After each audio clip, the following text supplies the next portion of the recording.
बीमारियों के इलाज में होने वाले खर्च का बड़ा हिस्सा दवाइयों का होता है। हमारी टीम की एक सदस्य ने आमतौर पर काम आने वाली कुछ दवाइयों का एक प्रिस्क्रिप्शन डॉक्टर से लिया। फिर उन्होंने ये दवाइयाँ बाजार में एक केमिस्ट की दुकान से खरीदी। कितना? 2151। और यही दवाइयाँ उन्होंने जेनेरिक मेडिसिन्स की दुकान से भी ली। कितना हुआ इसका? 354। दवाइयों की कीमत में जमीन आसमान का फर्क दिखाई दिया। राजस्थान में कम कीमत में मिलने वाली इन जेनेरिक दवाइयों की शुरुआत की चित्तौड़ के पूर्व कलेक्टर डॉक्टर समित शर्मा ने।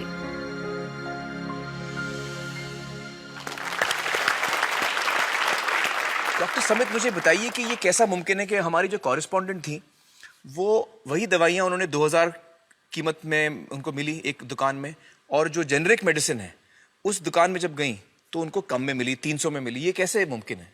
ठीक इसी समय प्रतिक्षण प्रतिपल एक ट्रेजेडी हमारे चारों ओर घट रही है। अर्थक्वेक की या कोई सुनामी की बात करें, उसमें जितने लोगों की जानें एक दिन में जाती हैं, उससे ज्यादा जानें प्रतिदिन इस ट्रेजेडी की वजह से जाती है। जी, वो क्या ट्रेजेडी है? वो ट्रेजेडी ये है साहब कि जो दवाइयों की जो वास्तविक कीमत है वो तो बहुत ही कम है, पर जो दवाइयाँ हम जब बाजार से खरीद के लाते हैं तो हमें वो 5 गुना, 10 गुना, 20 गुना, कई बार तो 50 गुना से भी ज्यादा दामों पे हम उसको खरीदते हैं।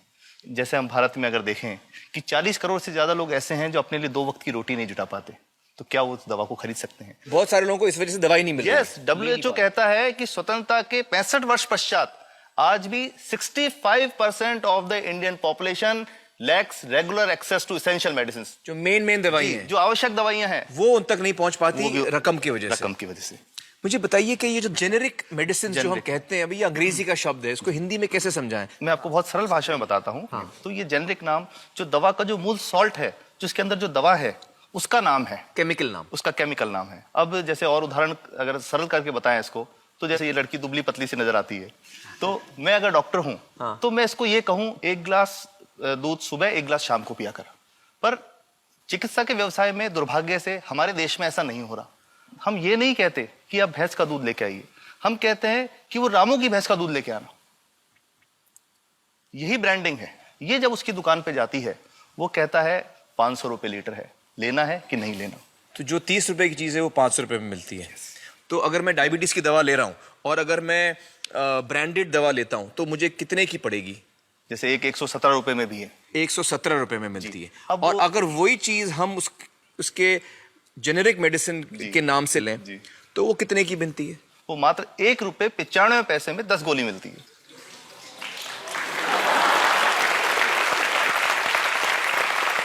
और दोनों गोलियों में कोई फर्क नहीं है किसी किस्म का? 100% समान, क्योंकि इसकी उत्पादन लागत ही इतनी है। उसका manufacturing, packaging, transport, retail margin, जो उसके मार्जिन जो हैं, जो हमारे ज्यादा वो सब मिला करके उतने की ही पड़ती है।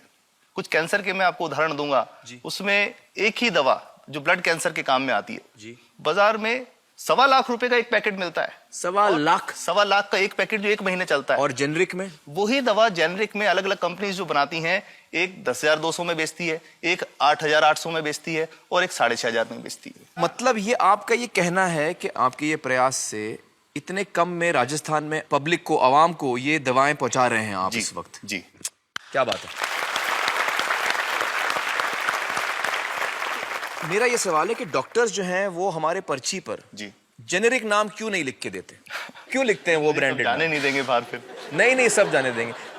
जब एक नया मेडिकल प्रैक्टिशनर जब प्रैक्टिस शुरू करता है तो उसके पास जो कंपनी के जो मेडिकल रिप्रेजेंटेटिव्स होते हैं, सेल्स बढ़ाने का उनका काम होता है, मार्केटिंग प्रिंसिपल के हिसाब से सेल्स एजेंट होते हैं बेसिकली। फिर वो कहते हैं साहब आप हमारी जो दवा है यही लिखना, ये बहुत बेहतर दवा है, इससे मरीज ठीक होगा। और उनको डॉक्टर्स को लिखने के लिए उनको प्रेशराइज किया जाता है, उनको टेम्प्ट किया जाता है।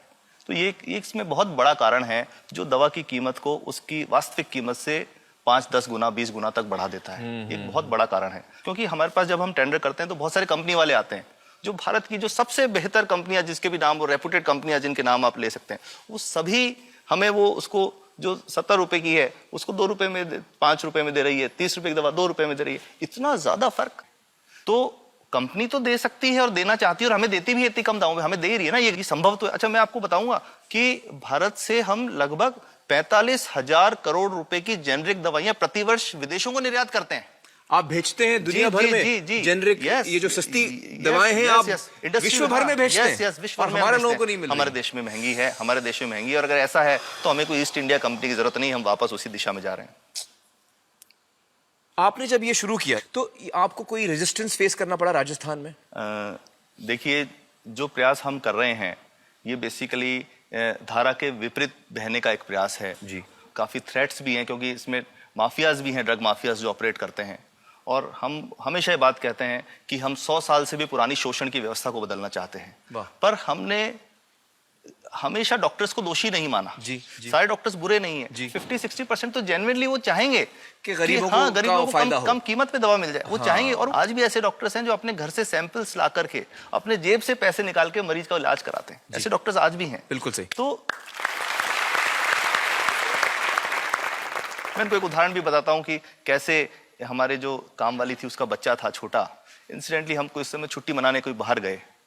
जब हम लौट के आए 10-12 दिन बाद, तो वो लक्ष्मी के साथ उसका छोटा जो बेटा था राजू, वो भी उसके साथ आता था जब, और मेरे बच्चों के साथ खेलता था, मेरे बेटे के साथ खेलता था। तो वो लक्ष्मी अकेली आई, राजू नहीं आया। तो हमने पूछा कि क्या हुआ, तो उसने जो बात बताई कि साहब वो उसको, आप गए थे, उल्टी दस्त हो गया था। उल्टी दस्त की बीमारी के लिए वो जब दवा लेने गई तो केमिस्ट ने उसको कहा कि इसके तो 400 रुपये लगेंगे। तो उसने कहा साहब मैंने खूब मांगा, मेरे पास 400 रुपये मुझे नहीं थे, और मेरा बच्चा रात को ही उसको दस्त आते रहे, वो खत्म हो गया। और मैं आपको ये कहना चाहता हूँ कि वो जो दवा लिखी थी कि वास्तव कीमत 1.5-2 रुपये ही है, तो वो बच्चे की जान बच सकती थी। 65 वर्ष के बाद भी अगर कोई बच्चा उल्टी दस्त से मर जाए तो मैं नहीं समझता इससे शर्मनाक बात कोई हम लोगों के लिए हो सकती है। और सबसे बड़ी बात कि इसे आसानी से बदला जा सकता है। हमें सबको एक समन्वित, एक संगठित प्रयास करने की जरूरत है। ये तो कुछ भी नहीं है, कोई नई फैक्ट्री खोलनी नहीं, कोई नई दवा नहीं बनानी, ये सब जो गलत चल रहा है इसको रोकना ही तो है। तो दोस्तों, डॉक्टर समित की बातों से हमें यह पता चला है कि दवाइयों का जो कॉस्ट होता है, जो उनको बनाने का खर्च होता है, वो बहुत ही कम होता है। और हमें इन कम दामों में ये दवाइयां मिल सकती हैं अगर हमारी राज्य सरकार जेनेरिक मेडिसिन की दुकानें खोले, जैसे राजस्थान सरकार ने किया है, और जिसके लिए हम उन्हें सलाम करते हैं। एक बात और, अगर आप एक एनजीओ हैं और आप जेनेरिक मेडिसिन की दुकान खोलना चाहते हैं तो department of chemicals and fertilizers आपको 50,000 रुपए की ग्रांट भी देता है। डॉक्टर समित, आपने बहुत ही बेहतरीन काम किया है और इस बहुत ही अहम मुद्दे पर रोशनी डालकर हमारी आंखें खोल दी हैं। और हमारी दुआ यह है कि जो काम आपने राजस्थान में शुरू किया है वो हर राज्य में फैले, देश के कोने कोने में फैले।